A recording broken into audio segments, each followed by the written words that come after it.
The other people. So Nate, what have you been doing during this COVID? You had done? Are you still doing the podcasts? I am doing the podcast. It's been very sporadic, but going forward, it's going to be every Tuesday. There'll be every Tuesday morning. There'll be a new episode up. But yeah, unfortunately, a lot of what you see behind me here is what I've been doing to kind of stay whatever during the pandemic. When I was doing acting gigs and stuff too. So when a lot of COVID happened, a lot of those things dried up along with obviously the stage show and everything. So it's been a bit of a struggle at times to like find things to do and stay positive and everything, but just now getting back into a rhythm with everything, which is nice. And yeah, I mean, but spent a lot of time, as everyone has, I'm sure, with friends and family. I mean, being safe, of course, but it's been cool to kind of get reacquainted with some friends and family members that I didn't get to spend enough time with before, but now I've been able to. So Right. Hey, Lacey, thanks for tuning in. I almost said Lassie, and I didn't mean to say Lassie instead of Lacey. I love Lassie, but Lacey is a very nice lady, and I graduated grad school because of Lacey, so I have to give her accolade for that. Because I'm a good writer, but I'm not a good editor at all as far as work goes. So she edited all my papers to give them an A. So thank you for that, Lacey. Tara was talking about now. Tara has said she's had to work.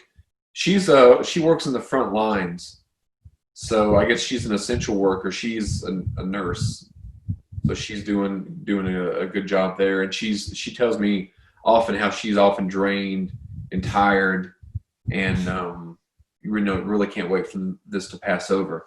Now at the radio station, I'm considered a essential worker. However, am I really?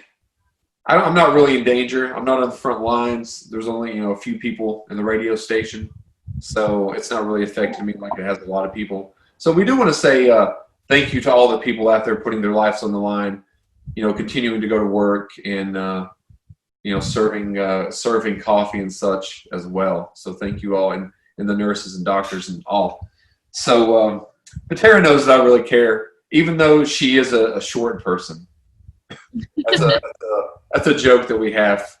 I played the song "Short People" many years ago, and she asked if I played it for her. So I didn't, but I have every time since. So we were talking about Gareth. We weren't talking about you, Gareth, but I'm going to ask you, Gareth. You said that the COVID hasn't really affected you all that much as it has some people, right? Well, I've always been somebody who practiced social distancing and staying at home. It's definitely affected like the world around me, though.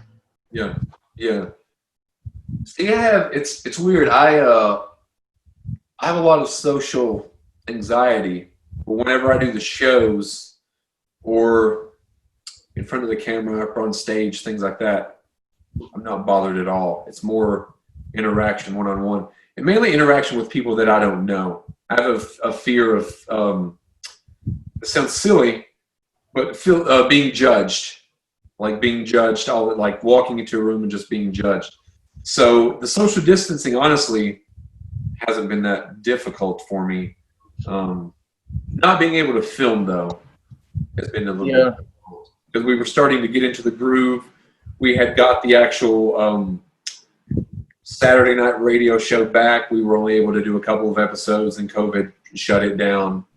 And once we start that back, I'll be the only one allowed to go into the studio, so we'll have to do a radio show with Zoom. So I'm not sure how to go about doing that, but you could probably do it, though, can't you, Nate? probably, and yeah, I've considered doing that. And then, I mean, a lot of times, like I watch a lot of ESPN and stuff, and that's what most of those like in studio shows are doing. There'll be one person in studio, then the rest will be like Zoom or at home or whatever. So it is possible. Has there been, Alexi, we'll start you off with this one.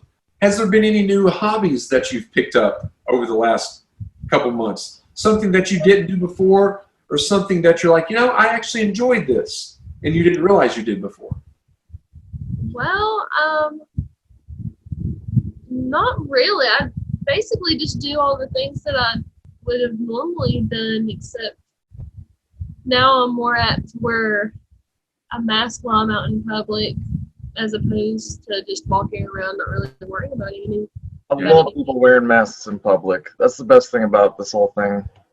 But Well, I was stating before, I think I said it on the past couple of shows, it makes me feel kind of like a bandit, like a rebel.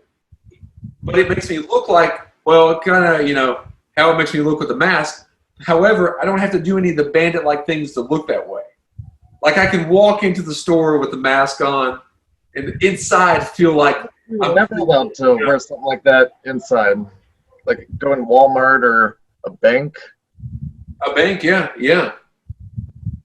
So I'm not advocating this at all, so I don't want anyone to think this. But if someone were going to rob a bank non-violently, this would be the day and age to do it when you have the mask. Yeah, and get like a To do that, going but outside wearing the same mask and the same hoodie. Then you just blend in with the crowd.